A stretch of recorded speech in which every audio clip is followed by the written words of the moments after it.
Hello everyone, we warmly welcome you all to our special program brought to you by Indian Achievers Forum. I'm your host Vatika Singh. Indian Achievers Award is an honor that celebrates the people who went extraordinary to effectuate their aspirations and ideas.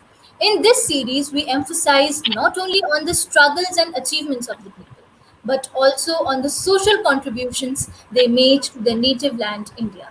Before introducing you all to our one such achiever, let's take a look at the small AB.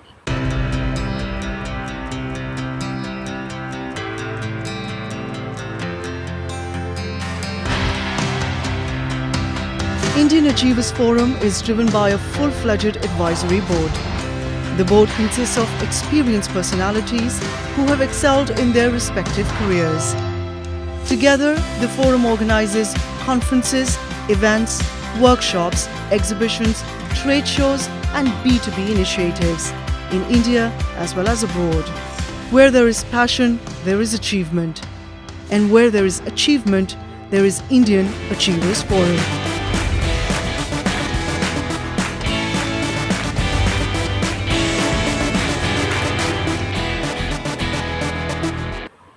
Today we have with us Mr. Navin Kumar S, who is the Managing Director of Navsar Engineering International Private Limited.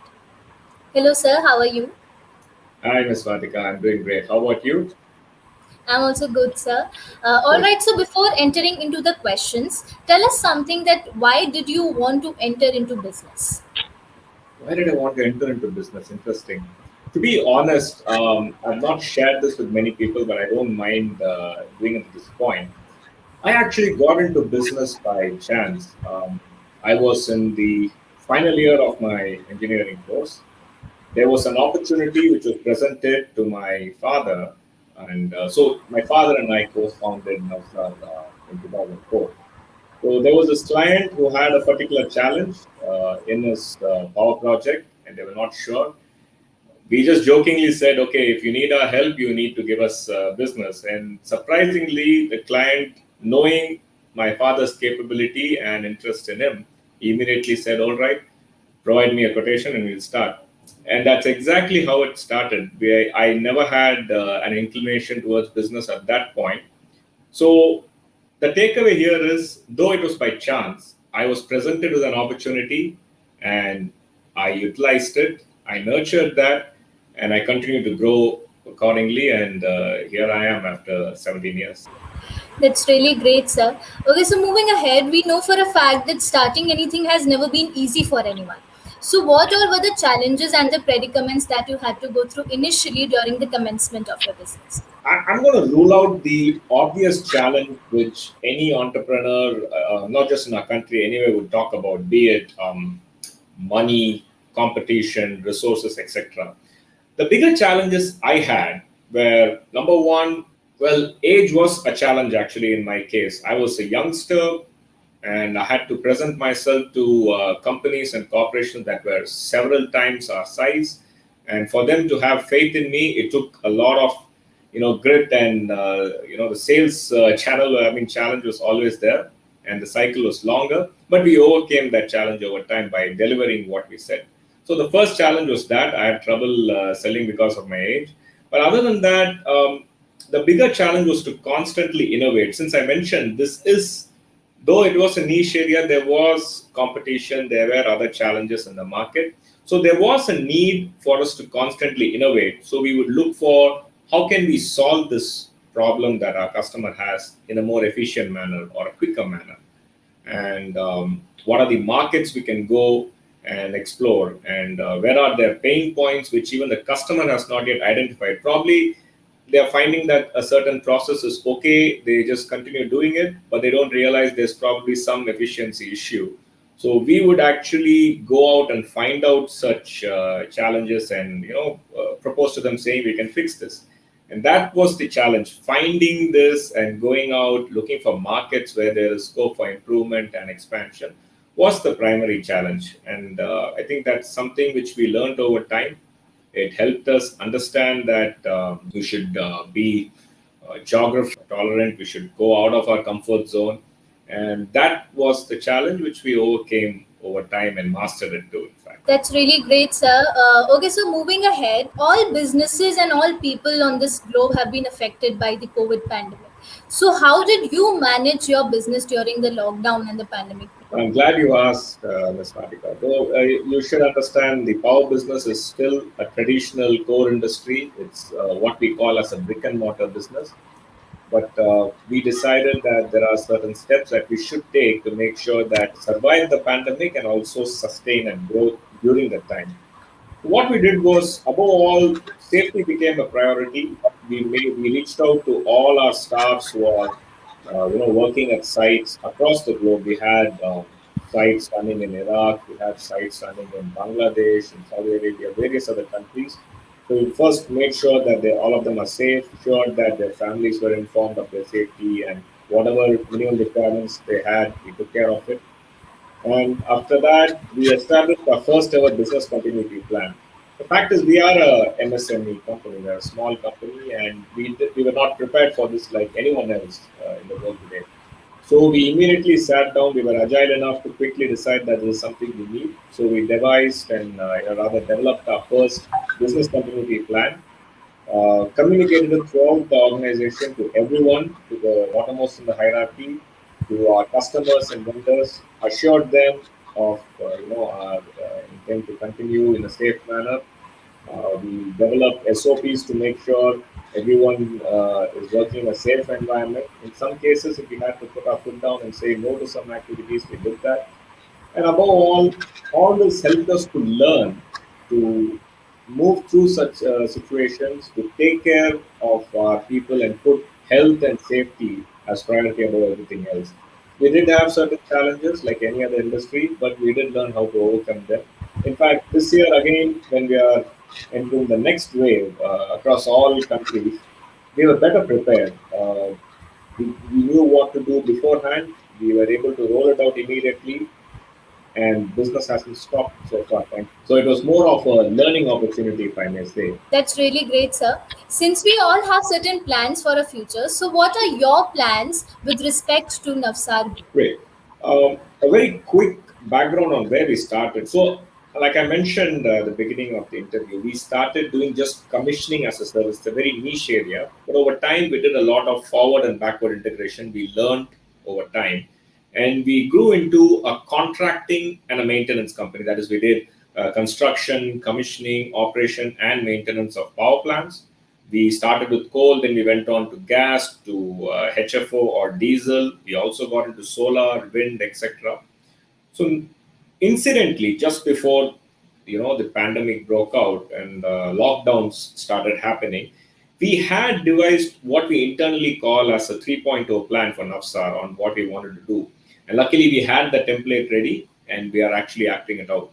So, what's Navsar planning to do is we are looking at growing our footprint in the existing business, but this time we are looking at becoming a vertically integrated energy company, which means we would provide turnkey EPC services, comprehensive operation and maintenance services, and high-end consulting services across the board on various verticals, and a special focus on moving on to non-conventional energy sources as well as to other industries like power, oil and gas, process, etc. On the sustainable side, we are looking at not just solar. Solar is something we have worked for the past few years and we have understood the business well. We are executing quite a few contracts across the Southeast Asia region. Now we are looking at the other sides of renewables, like there is waste to energy. We are looking at the energy storage business. There's hydrogen, which is coming up, so on and so forth. There's so many non-conventional sources that are mushrooming. We already have made some initiatives, tie-ups with prospective partners and technology transfers. All these are in the pipeline, and we are getting one by one activated. So that's on the technology side.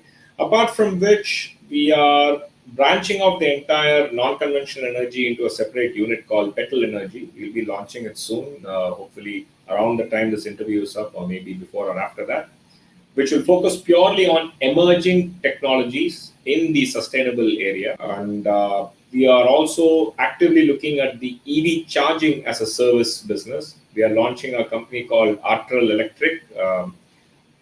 This will have a chain of EV charging stations across various metros in the country, powered by sustainable energy, be it solar and so on. We are also looking at a not for profit initiative through the EV charging business. This is something in the pipeline right now, but we are working actively on it.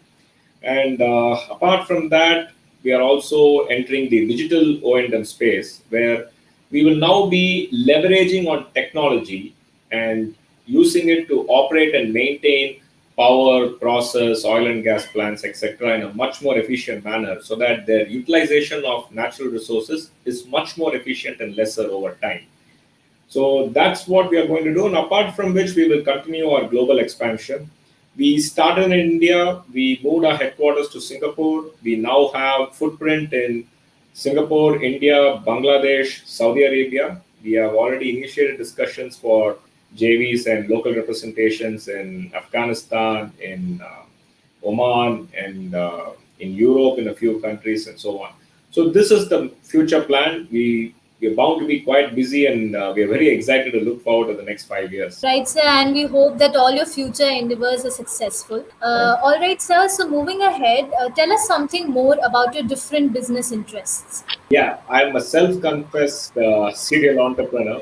How I work is I let my creativity loose. This is something one of my mentors taught me a long time ago, and also I'm a self-confessed Napoleon Hill fan. I've read his books, Think and Grow Rich, and also Greg Reed's 3 Feet from Gold, and various such books which have been a strong source of inspiration. So every time I have an idea, I give it some shape. I begin with some form of white paper, and then keep working on it until the time is right for it to be launched. So such an initiative actually, took place in various industries. So some of my startups are in this space. Like for example, I have a company called Kumar, which is in the artificial intelligence space. We do energy analytics and efficiency improvement for various industries. And then there's this another company called Black Hammer, which is into augmented reality, virtual reality related solutions for again various industries from education to power and so on and so forth.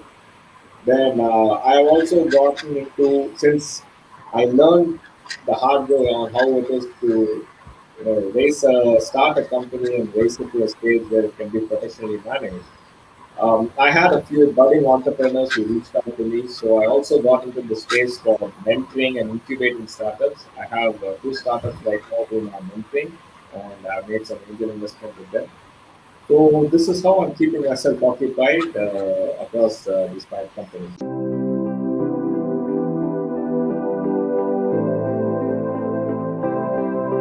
So, first of all, sir, congratulations on winning the Indian Achievers Award.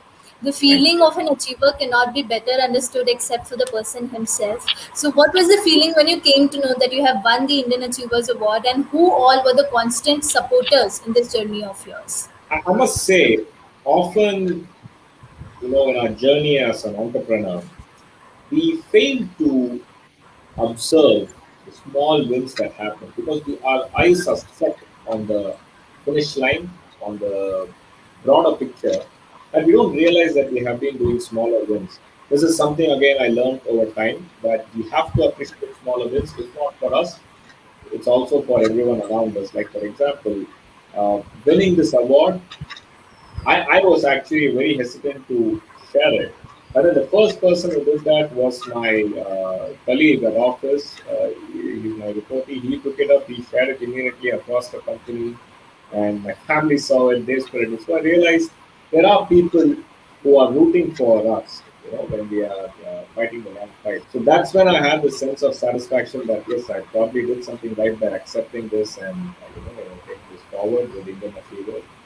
And it was something surreal. I actually sat down and started looking back at the past 17 years of my career on what I've done, all my learnings and wins and victories and so on.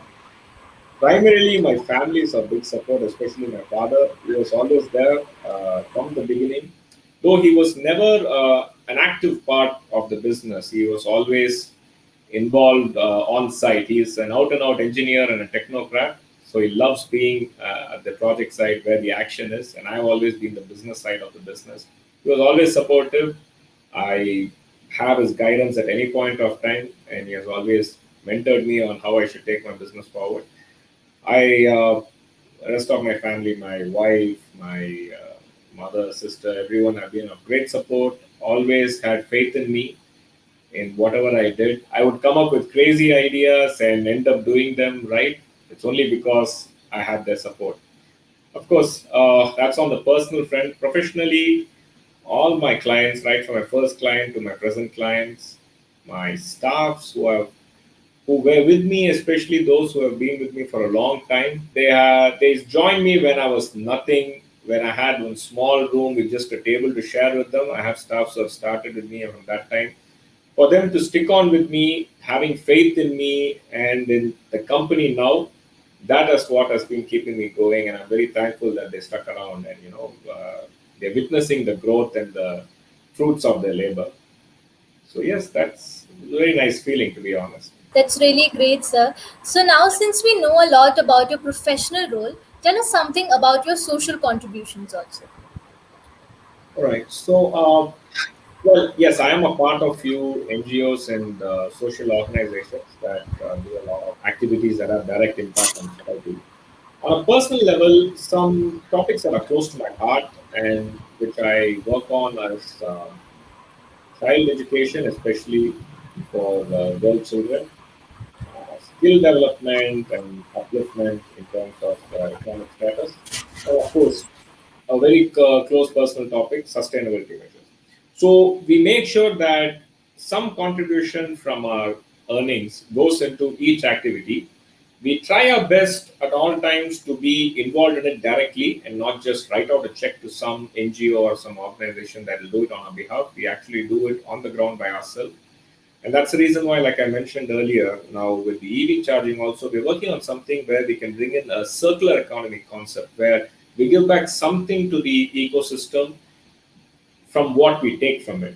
So these are the topics that are of interest for me, and I make sure that I have a personal hand and I oversee it myself.